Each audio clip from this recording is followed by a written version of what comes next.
Sa video na ito ay nagpunta ako dito sa may probinsya ng Batangas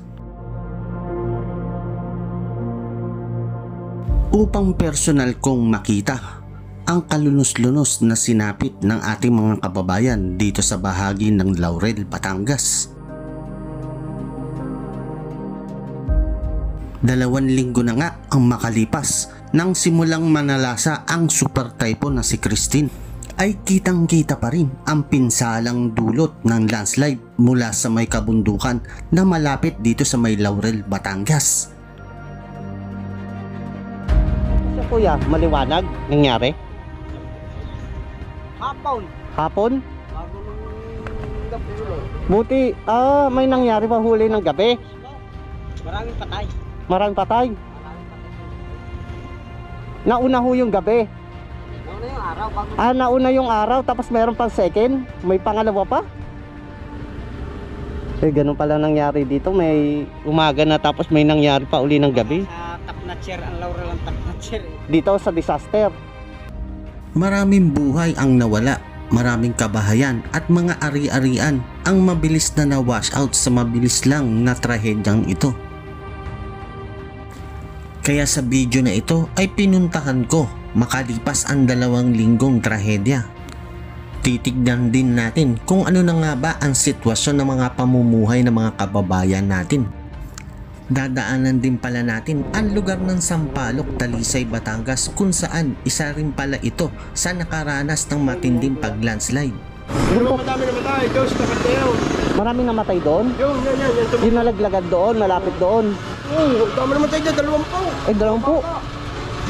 Grabe no. Dadaanan din natin ang mga kalsadahan sa may taas ng mundo kung saan nagmula ang mga pagguho mula dito sa may Tagaytay, Talisay Road.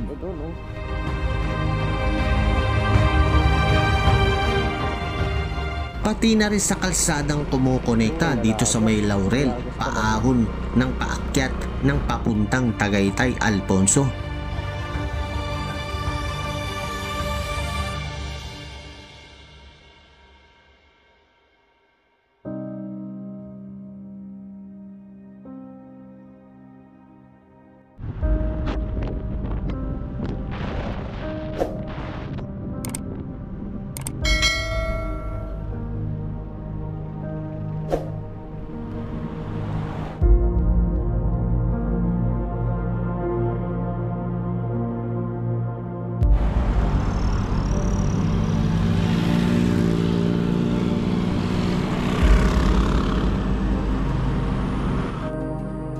Good morning mga Karol TV. Ngayong araw November 10 ng linggo ay nandito tayo sa may boundary ng Tagaytay.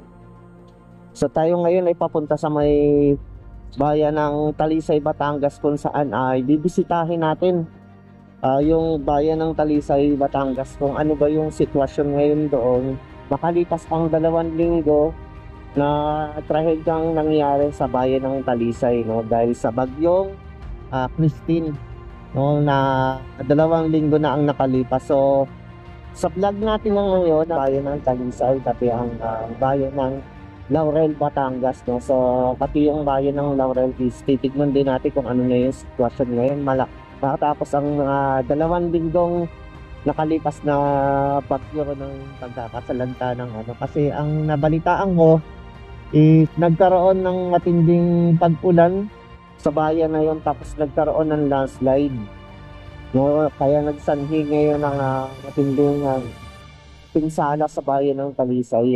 Alam ko sa may bandang munisipalidad ng Sampaloc yung napuruhan, pati dos may bayan ng Laurel, no? So ngayong araw titignan natin kung ano na ba yung sitwasyon ng bayan na yon, tapos titignan din natin yung mga pinsala ng mga landslide kung saan nagmula.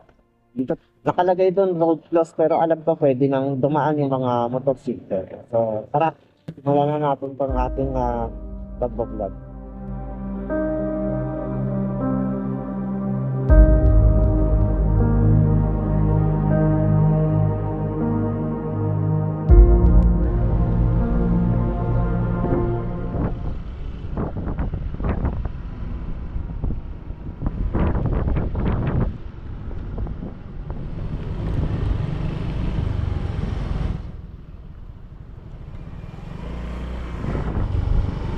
Yan, so binabaybay na natin tong palusong na to ng ano, ng Tagaytay pababa ng Talisay, no.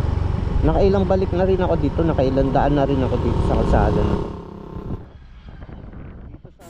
Sa unang bahagi ng kalsada rito sa may itaas ay normal lang ang itsura ng pamumuhay ng mga tao dito. Hindi mo aakalain na mayroong mga matitinding landslide sa may ibaba kung saan andun yung mga naapektuhan ng sobra-sobra sa landslide.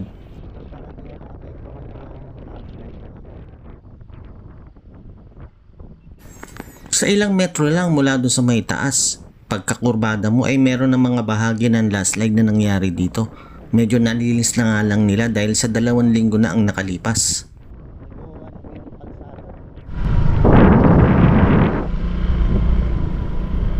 Dito pa lang, oh. So may pagka-curve, unang curve. Mga landslide na pala rin ito nangyari.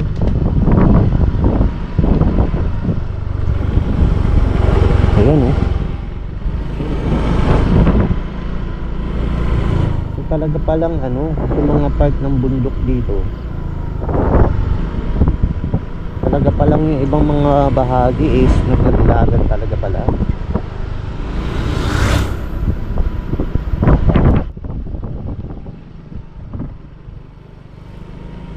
Ito talaga yung lugar, oh. Grabe to, oh. Sobrang elevated, diretso. Yung degree talaga ng ano niya, nakatayo na talaga. Dito mukhang kakalinis lang din, oh. Yung mga ilang mga nalaglag din na lupa.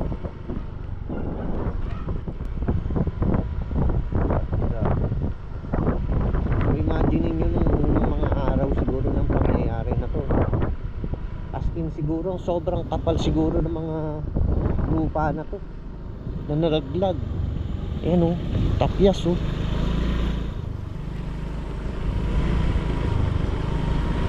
So kahit merong ganyang harang na parang screen para sa landslide protection, hindi pa rin siya talagang totally, no, na makakasalba sa pagka landslide.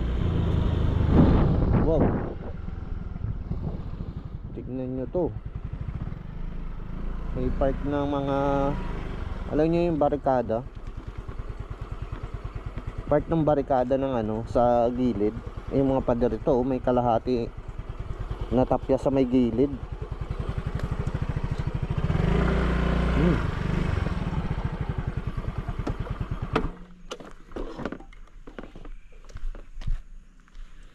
Yan, oh.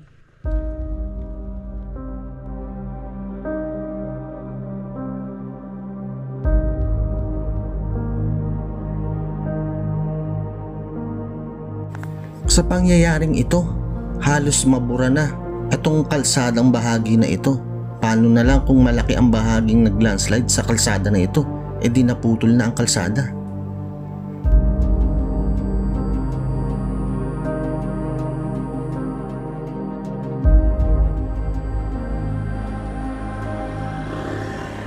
Tapyas yung gilid niya. Yan, oh. Marami pala talagang part. Ay, imagine niyo ito kung ganong kakapal to doon, oh. Nung humarang sa gitna itong kapal.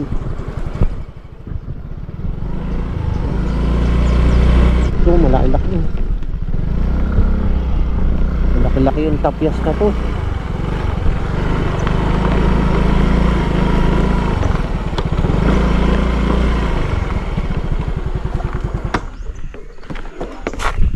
Ayan, oh.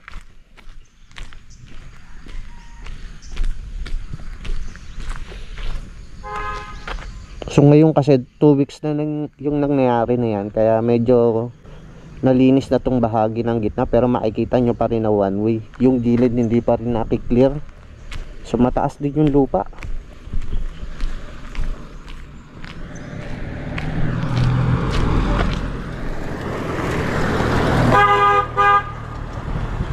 Yun, oh, yung mga sasakyan bumubusi na sila dahil kurbada, tapos kasi ano nga, dahil one way lang yung kabilang kalsada. Pwede kasing mag-cause ng overtake yung nasa kabilang kalsada kasalubong. So kailangan bubusinan ka lalo na sa gabi.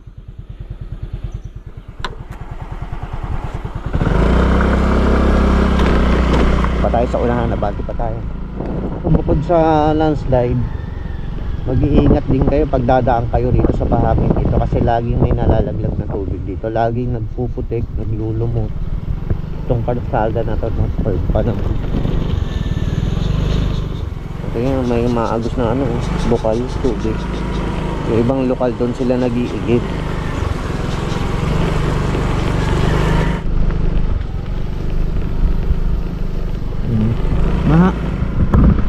Maraming bahagi ng landslide na hindi nila totally pang linilinis, no?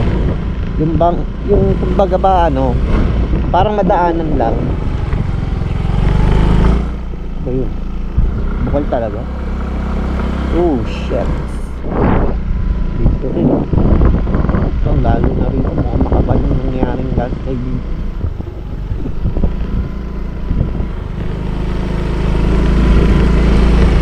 May mga puno pa, mga nabungkal na puno, malalaking puno, yung mga ugat talaga nabungkal.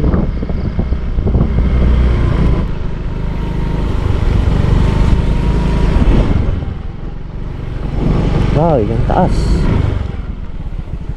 Ito ang taas ng bahagi ng landslide na to mula doon, oh.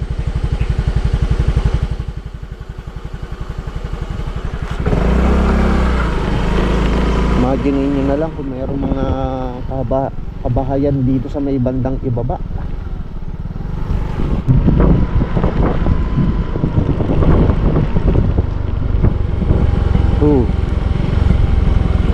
Lalo dito. Ayun, oh. Yan,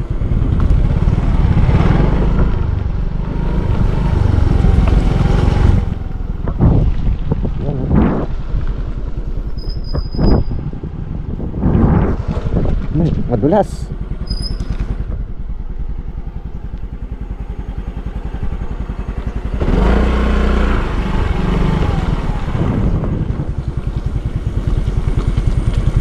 Tayo madulas mga Karol TV.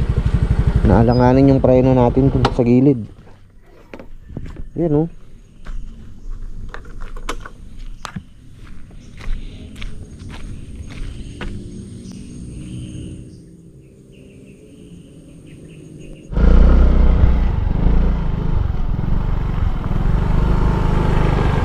Yan, so kung mapapadaan kayo sa bahaging ito ng kalsada na ito na palusong, mag-iingat kayo mga Karol TV kasi dahil sa palusong na ito tapos meron pa rin mga putik tapos basa, so sobrang dulas pa rin talaga. So dapat talaga magdahan-dahan kayo pagdadaan kayo sa bahaging ito ng kalsada na ito.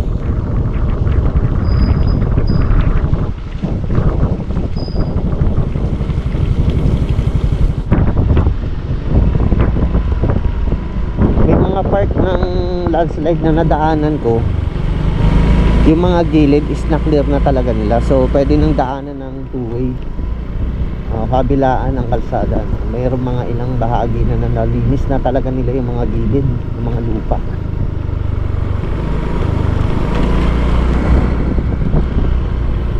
Yan, tulad dito, talagang nagilid na yung ano, yung mga lupa rito. Ayun, oh. Tapos, oh, yung mga nakausli pang kahoy na puno.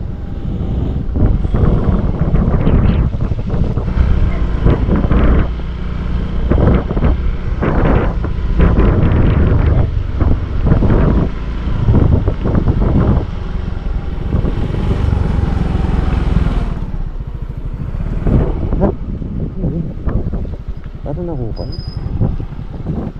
Walang, balik tayo. Parang kaiba siya. Parang nahukay siya. Ang laki ng hinukay. Ayan, eh.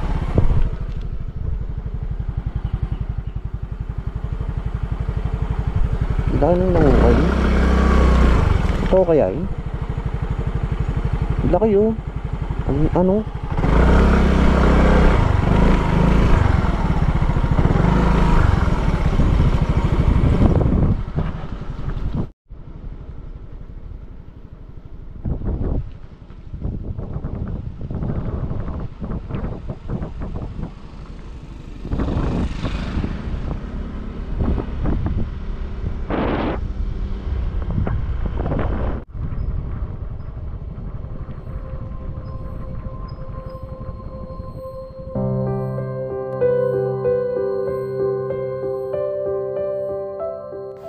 Sa aking experience sa pagdaan ko dito sa may kalsada ng Tagaytay-Talisay Road, matapos ang 2 linggong pagguho ng mga lupa sa kabundukan na ito, marami pa ring parte ng kalsada ang hindi pa masyadong nakaklaro o dalilinis. Para sa akin ay hindi pa rin ito talaga dapat dadaanan, lalo-lalo na sa mga dayo na mamamasyal lamang. Marami pa rin one way, maputik, madulas, basang kalsada at mga tuyong buhangin na pwede pa rin mag-cause ng mga aksidente sa pagdulas.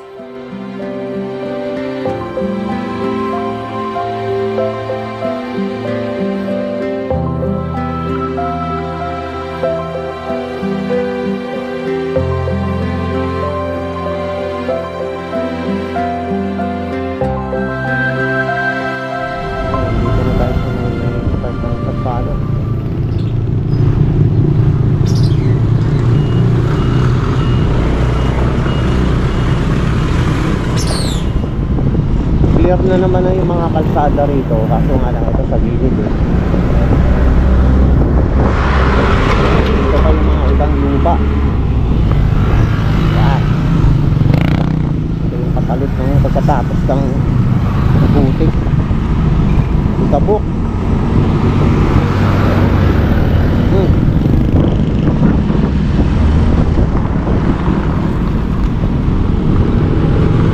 Mga lupa-lupa pa rin sa gilid.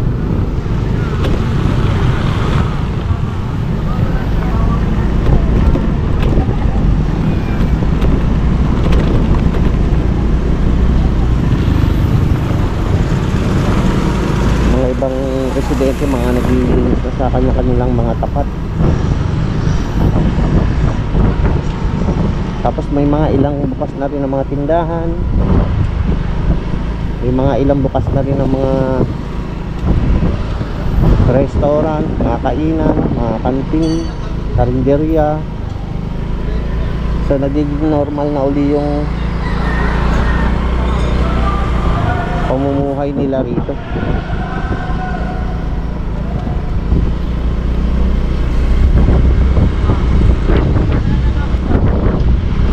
I-clearing pa rin sila ng mga putik na tumambak eh.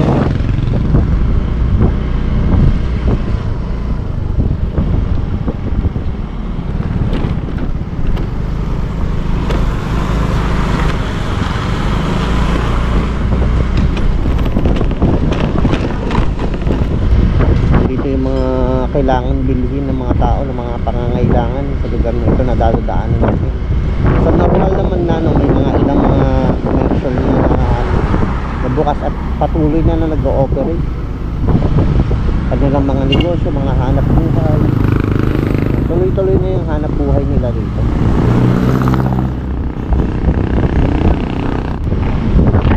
Ayun, sa may isa ditong part ng basketball court.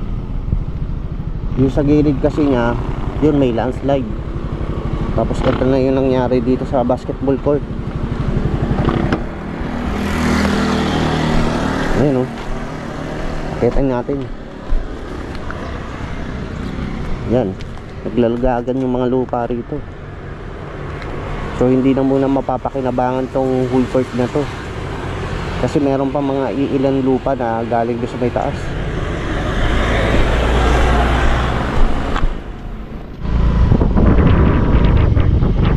Yan, meron din ako nadaanan dito ng mga sasakyan na sa gilid. Mukhang ito yung mga naapektuhan ng ano, ng mga landslide na lupa, katulad nitong Toyota Fortuner ba ito. Tapos dito sa kabila may pick up ng Hilux. Mga naka-standby lang sila, naapektuhan to ng landslide na lupa. Ayun o, wasak-wasak o. Eh, pati yung mga truck. Mga ilang part pa pala rito.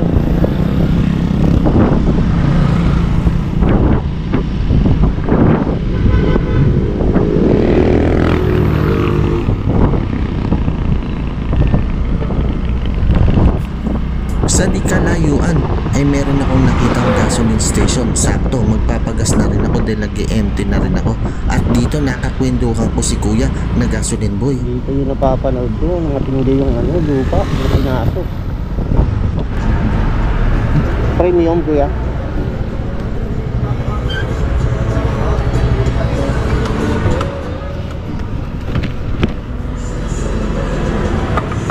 Full tank. Kailan pa kayo nag-ooperate dito kuya? Yung Martes. Martes lang? So bagay isang linggo na rin no? Dito yung napapanood ko yung maraming putik. Dito yung napapanood ko sa mga vlog Ayun talaga. Sobrang dami rin nung lupa rito, lalo na dyan sa loob. Ayun ang mga sasakyan na rin sa loob yan yan.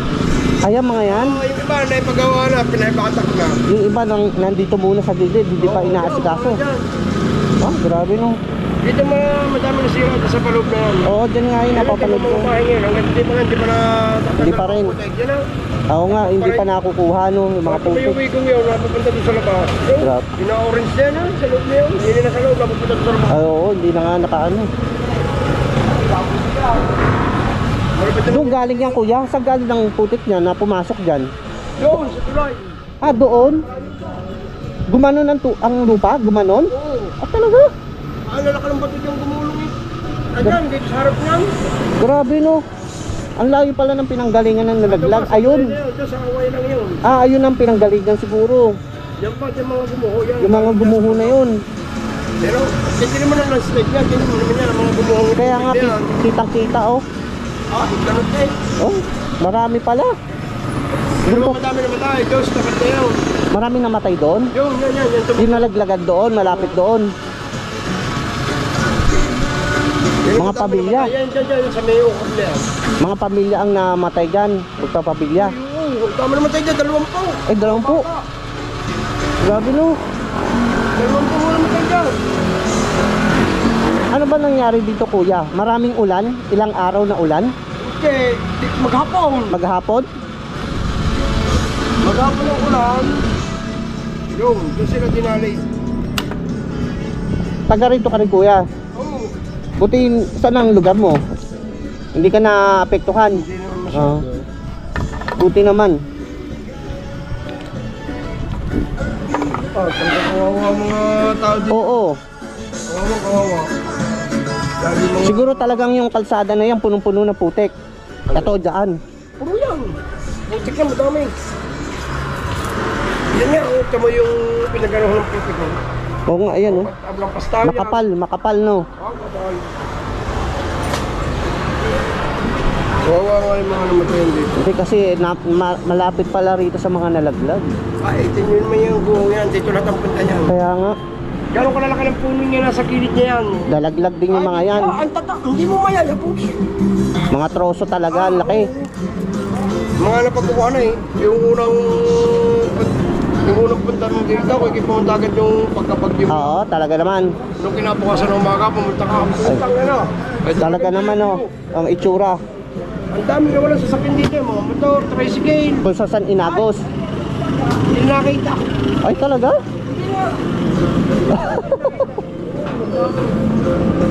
Ibig sabihin, pwedeng inagos sa ibang lugar pa, sa kabahayan, sa mga baba? Lumalas sa dagat na din nila. Ha? Pay tayo. Grabe no. Sa baba. Yan yung similip ka dyan, bulwang ang pader dyan, similip ka. Daan? Oo, bulwang ito mo silipin mo. Silipin Bulwang ang pader, natin. may mga takpa yata doon. Na mga galing dito, na nalaglag doon. Tignan nga natin. So kaya thank you. Baba dyan. Possible naman makakababa dyan, makakadaan ako dyan. Sa baba. Silipin daw natin dito, may mga truck daw na mga natabunan.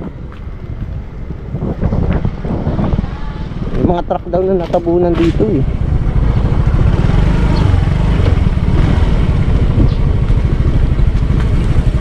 Yun yung mga sasakyan daw na nandito. Yung mga ilang komersyo pala rito. Oh, di ba yung ano pa doon?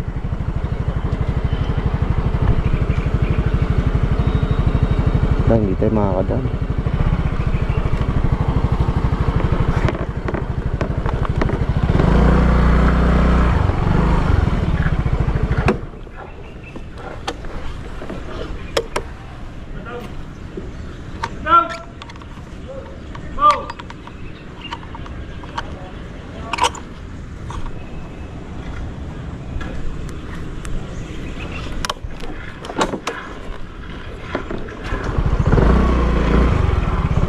So dito sa part na to may mga, ayan oh, sa mga bahay. May mga pinasok na ng lupa na na-clearing na nila. No, nabalikan na nila, pwede na sila uling mamuhay doon.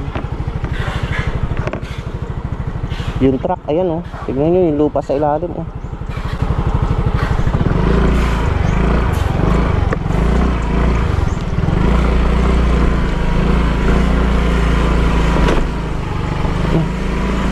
Nagpas tao siguro yung ano, lupa.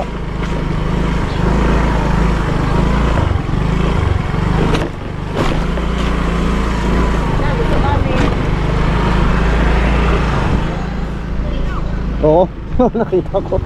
Grabe pala doon, no? Yung isang bahay, no? Halos ganun ang lupa. Ang kapal. Mga sports car yung tabong. Mga sports car na tabunan. Mustang, Udo. Mukhang may kaya yung kabila doon eh. May gate. Kibos yun. Ah, yun. Marami sasakyan ang natabunan sa kanya. Ito. 7? Tapos may sports car pa. Mga Mustang. Ayun, grabe na. Honda Civic na to. Nakasalamin pa yun eh. Yung mga yon, naka-showroom. Pinasok. Ang nagawa. Bali wala yung pera nangyari sa kanya, no? Nahagip siya ng disaster. Yung pader na yun, yung nakita mo. Yung pader. Oo. Nagiba? Sa kanya rin yun? Na doon ang mga nakaano? Kanya rin, mga truck na doon. Oo, yung mga truck na yun. Kaya pagkatanggalan mo nyo. Saan na ito pa yun? Doon yung galing yung mga yan. Mga naiahon na. Mga nayahon. Oo. Mga lilinisin pa yan, kuya, no? Palang. Ito, mga nayahon na ito. Yung matagal na nayahon yun. Ayan. Saka yung mga bansa dyan. May bansa rin dyan. Pulit-pulit kasabay nyo. Mga naalis na. Oo, dito na parada yun eh. Nakita mo yung ba na yun? Oo. Ulit na ba? Dito rin yung kaluha. Malalayo pala mga pinanggalingan. Dito pala, no? Naiahon, no? Ito naman man. Gastos ang may-ari niyan, kuya. May truck na galing to na ano, bumalandra dyan na Cagayan. Nakabaladrang ganon. Kasunod, truck sa kayong kotse. Ang layo ng pinanggalingan. Doon pa. Doon pa pinanggalingan. Tubig, lahat dito pumunta. Halos dito pumunta. Oo. Doon ang bahay niya. Yung bahay niya niya. Isang puno na nyo pumasok doon. Malaki pang patulaw daw. Puno ng nyog. Tapos mga bato. May mga kayo. Dito sa loob. Anong ginamit dito? Yung mga lalaking bako? Yung mga pinahakot nila. Kaya lupa dito yung malaki taas. Nagpas talaga ng tao. Ang kapal.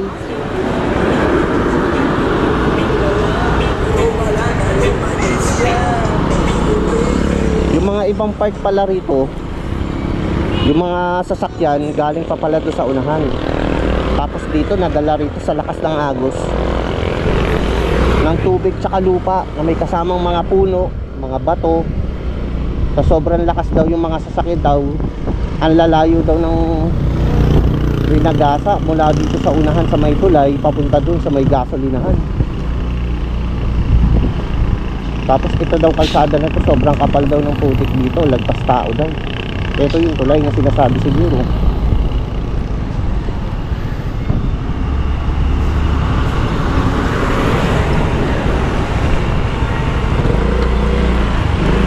Parang natakpad ah.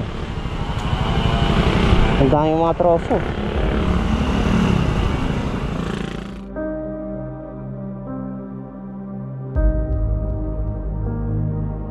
Dito daw nagmula ang mga pagguho ng mga landslide na napunta rito sa may ibaba na malapit sa may mga gasolinahan.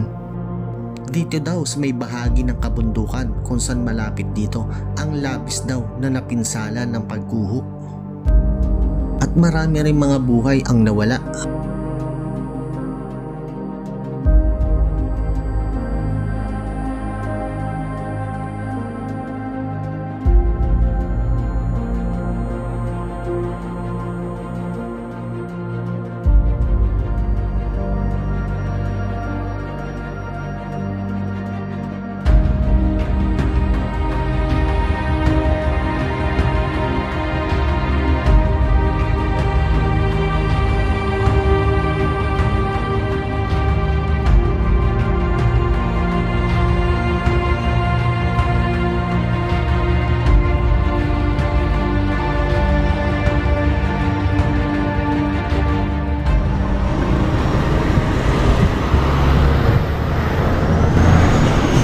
alas 8 na ng umaga, no? Alas 8:10, mag-15. Yung umaga, nandito pa rin tayo sa may, sa may Sampaloc, sa Talisay. So medyo nagugutom na rin tayo. Hahanap tayo ng mga pwede nating kainan ng almusal. Siguro doon na tayo sa may sa may Laurel, Batangas, no? Maghahanap ng kainan. Kasi ilang minuto lang naman, no? Malapit na yun dito. So para makita rin natin yung sitwasyon doon ng ng Laurel, Batangas, kasi alam ko isa rin yung sa matinding pinsala, no, ng landslide.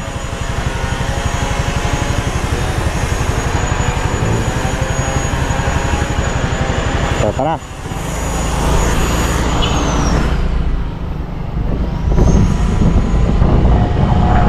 Nakita yung pinsala ng mga lupa.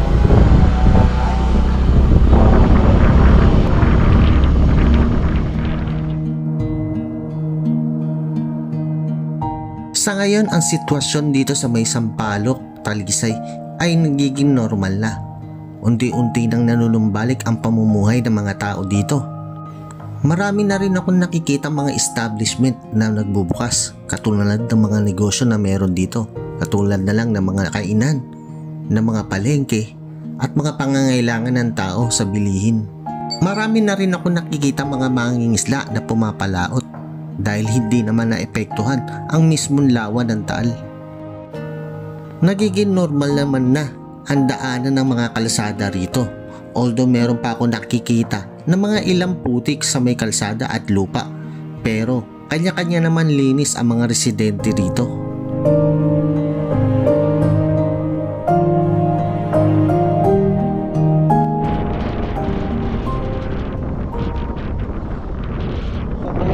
Sa ilang kilometro mula do sa may Sampaloc ay narating ko rin atong Laurel, Batangas, at dito nasaksihan ko yung kalulus-lunos din na sinapit ng bayan na ito.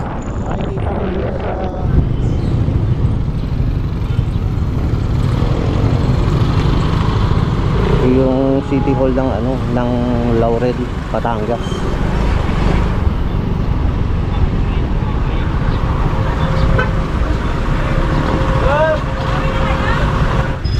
Merong namimigay ng mga relief para sa mga nasa lanta.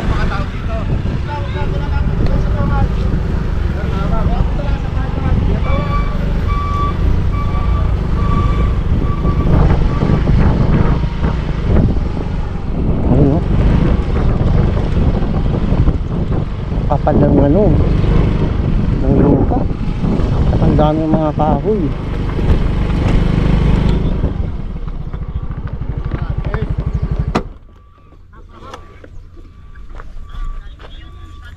Sige. Pupunta na dyan. Kapit tayo doon, malapit.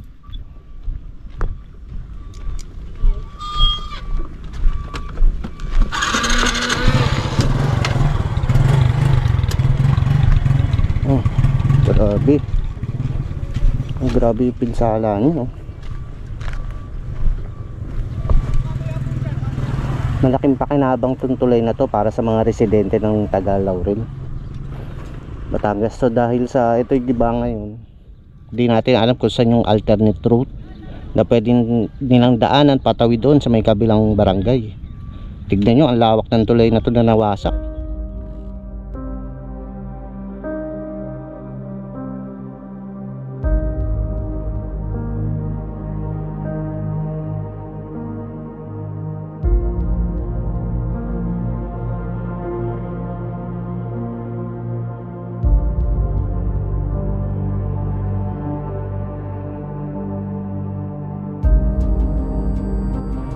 Okay, may truck pa dun, oh.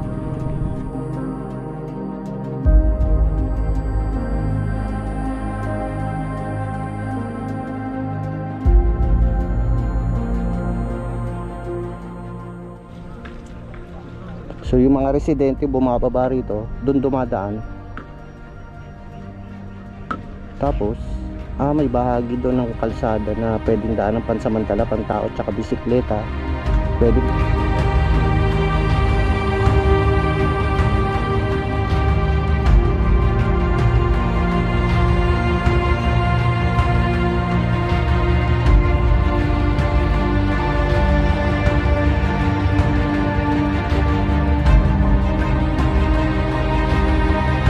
di makadaan. Ayun, bababa sila dito. Yung mga sasakyan dong kuya, nadadaan dito, saan sila ngayon iikot? Meron dito yung pakanan. Okay. May iba naman palang daan. Yung kaganina doon sa may diversion ng may gasolina, yung pay pakanan, pwede pala doon dumaan. So sabi ni kuya, lagpas daw ng ano yan, ng tulay, yung ano, ng Rumagasa. Tapos ang dami daw mga troso, mga bato, yun daw yung mga gumiba sa mga bahay sa tulay. Inabot hanggang doon kuya. Eh di ang dami hong mga troso doon sa dulo nun.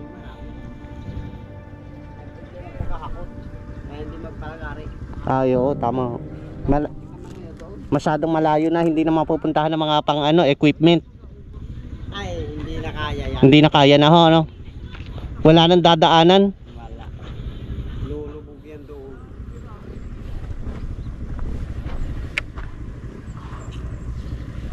Pati nga daw yung bahay doon ni kuya, doon sa bahaging yun, natabunan daw. Kasi nandito talaga yung Ragasa, talaga lahat ng ano, ng putik, ng lupa, ng bato, ng mga puno na malalaki. Mga nabalatan na kuya, no, yung mga puno, no. Nabalatan na ngayon kasi umaragasa siya.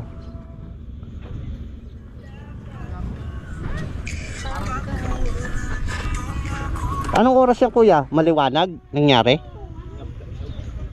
Hapon. Hapon? Bago nung gabi ulit. Buti, may nangyari pa huli ng gabi. Mismo. Maraming patay. Maraming patay. Maraming patay kung gabi. Nauna ho yung gabi. Nauna yung araw. Bago Nauna yung araw, tapos meron pang second. May pangalawa pa. Eh, ganun pala nangyari dito. May umaga na tapos may nangyari pa uli ng gabi. sa top notcher, ang Laurel ang top notcher eh. Dito sa disaster.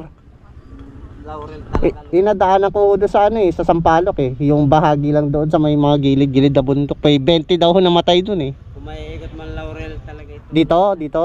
Saan pa ho yung bahagi dyan? Doon pa? Dito talaga ikot. Pag inikot mo ho yan doon. Ibig sabihin na sobrang lawak pala talaga ng dinaanan ng ano rito, ng lupa. Baha. Ng baha. Ayun oh, kitang-kita oh. Ayun. Yung mga nag-landslide. Yung pala oh, mga Karol TV sa gilid oh. Kaya nakakawan Laurel. Marami na po pumunta mga ano, mga lokal na mga nagbibigay ng mga tulong. Marami naman ah.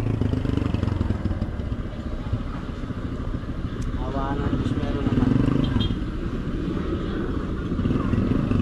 Ang iba lang oh, hindi nabibigyan. Sa sobrang dami ho kasi. Siguro may mga paparating naman siguro. Pero yung local po rito na ano, okay naman, nakakapagbigay naman sila ng mga ayuda. Kahit paano ho meron. Meron naman. Ito ho, nung natamaan to, asan ang mga tao dyan? Wala dyan. Sira ho, hindi pa ho. Nung nangyari wala naman ho na ano dyan, namatay. Hindi ko lang alam ako. Isang dalawa sa tambak na din. Pati mga ari-arihan dito, mga sasakyan. Ay, marami. Pinagos ang inagos. Mga kasasakyan, lubog. Lubog. Hindi pa mahukay. Marami.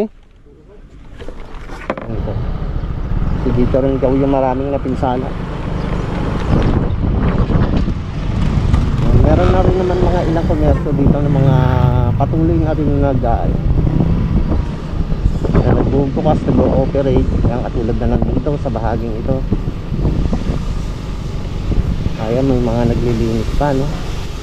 Sa aking nasaksihan dito sa may Laurel, Batangas, kung saan 2 linggo ng mahigit ang trahedyang nakalipas, ay masasabi kong hindi pa normal ang pamumuhay ng mga kababayan natin dito. Hindi katulad doon sa may Sampaloc, Talisay. Masyado pala kasing malawak ang pinsalang landslide na dulot dito. Kung malilibot ko nga lang daw, sabi ni kuya, ang buong Laurel, Batangas, makikita ko pa ang iba talagang pinsala dito. Marami pa rin kasi ako mga nakikitang komersyong sarado at patuloy pa rin na naglilinis. Lalo na dito sa pinakabahaging ito dahil nandito ang pinakasentro ng trahedya Dito kasi nagkumpulan ang mga malalaking bato at mga naglalakihang mga puno na troso na kung saan ito ang sumira sa mga kabahayan dito at sa tulay na kumukonekta rito sa mga barangay. Meron din naman iilan na bukas katulad na lang ng kantin na kinainan ko. Ayon mismo sa mga kwento nila ay kailangan nilang magpatuloy sa kanilang hanap buhay dahil mahirap nang iasa sa mga donasyon ng mga pribado. Citahin ko rin sana dito yung simbahan ba to, ang kaso may humarang na sa akin ng opisyal ng barangay. Sa may ano sir, sa may simbahan ba to? Sarado ho, hindi ho kami recover. Hindi pwede pasukin para bisitahin mo sa titignan yung sitwasyon niya. Wala lang ako sir pagka. Kailan ho yung magbubukas kaya? I-searchahan nyo sa ng simbahan ba to at mababasa nyo kung bukas na wala. Yung ano, yung page ng simbahan ba to? Delikado pa ho. Okay. Sige, naiintindihan ko.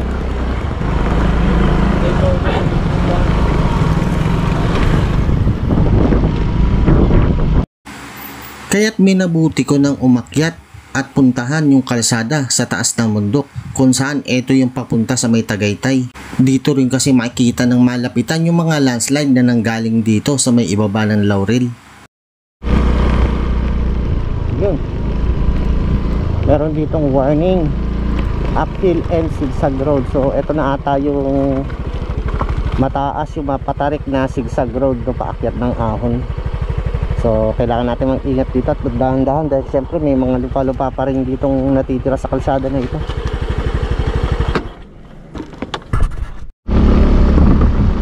Ay grabe, matarik nga. Dito pa lang may landslide na agad oh.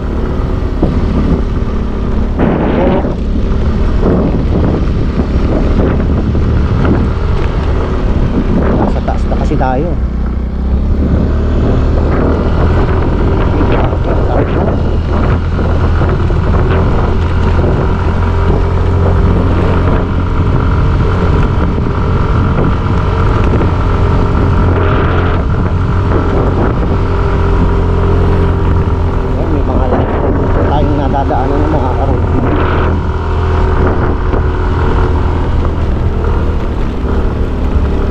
Ito yung ahon wall.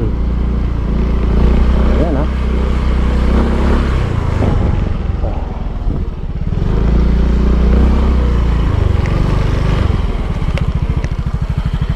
Wow, tignan nyo naman ang view. Tagilid natin.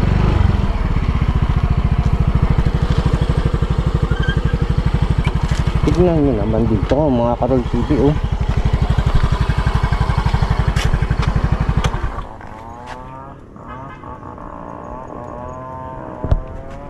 Pati dito tanaw na tanaw mo yung ano, Taal Lake, Taal Volcano, ayun.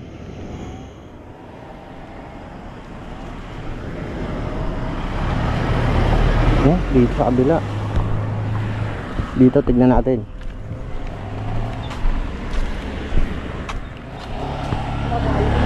Ayun, may mga part pala ng bahagi rito na nag-landslide. So isa siguro to sa mga nakikita natin mula doon sa may baba.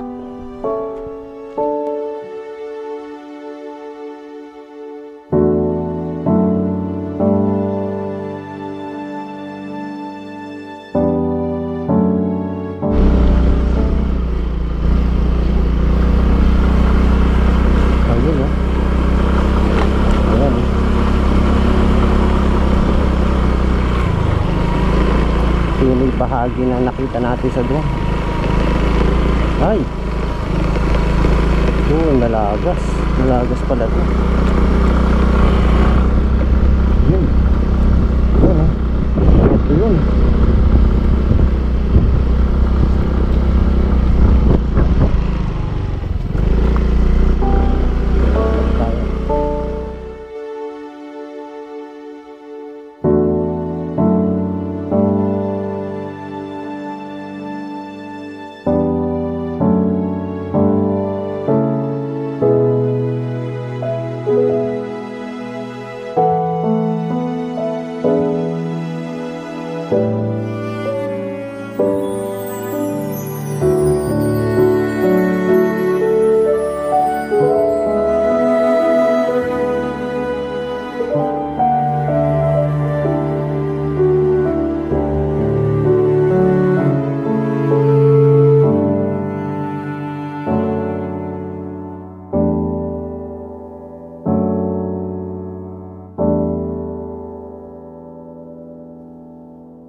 Halos kalahati na to.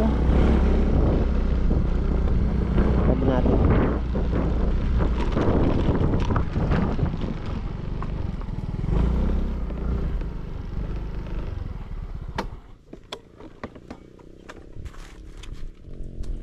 Ayun mga Karol TV. Tignan nyo naman. Nauubos tong kalahati ng kalsada. Kitang kita pa yung malaking kalsada na natipak. Ayun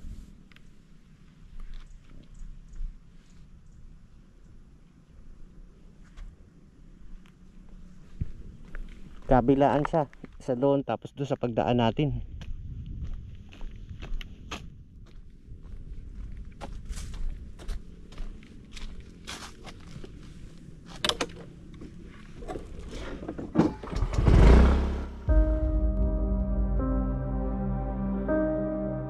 Sa bahaging ito ng kalsada dito sa may Ahon Road ay makikita ang malaking pagkakaiba mula do sa kabilang kalsada sa may Tagaytay Talisay Road. Ang kalsada dito ay matarik at nasa tuktok siya ng bundok. Sa kaliwat kanan mo nga ay makikita mo ang mga bangin na meron dito. Lubhang mapanganib din ang kalsadang meron dito dahil ang mga kalsadang malimit kong makita ay meron mga tapyas ng pagkakalandslide. Kumbaga halos kalahati na lang ng kalsada ay guguho na. At sa nakikita ko rito ay lubhang mapanganib ng dumaan dahil nakikita ko ang pundasyon ng ilalim ng kalsada ay halos natatapyas na at hihina na rin ang mga pundasyon nito. Sana'y magawan pa ng solusyon ng lokal na gobyerno ang kalsada rito nang sa ganun mapakinabangan pa ng mahaba pang panahon. At hanggang dito na lang po ang aking video. Maraming salamat po sa mga nanood.